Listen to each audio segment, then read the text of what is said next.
দিয়ে দিচ্ছি ঘি। এখন দিয়ে দিলাম মুড়ি।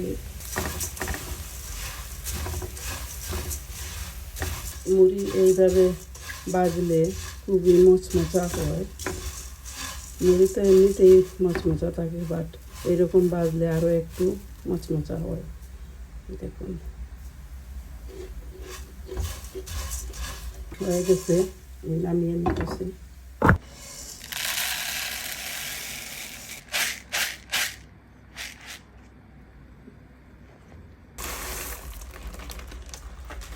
এখন আমি অন্যভাবে মিষ্টি মুড়ি বানাতেছি। শুধুমাত্র চিনি দিয়ে ভেজে নেব, এতেই মিষ্টি মুড়ি হয়ে যাবে।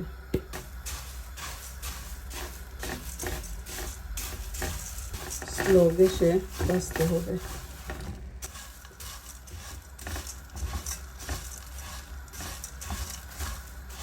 আমার মিষ্টি মুড়ি ভাজাও হয়ে গেছে। লোক আমার মুড়ি ভাজা হয়ে গেছে। এইগুলা হলো মিষ্টি মুড়ি, আর এইটা হলো নর্মাল মুড়ি, ঘি দিয়ে ভেজেছি।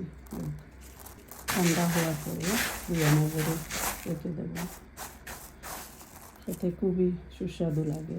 এমনিতেই মুড়ি একটু ক্রাঞ্চি থাকে, তবে ভাজলে আরও একটু বেশি ক্রাঞ্চি হয়, খেতে ভালো লাগে। আর এগুলো হলো মিষ্টি, মিষ্টিগুলোও খেতে ভালো লাগে।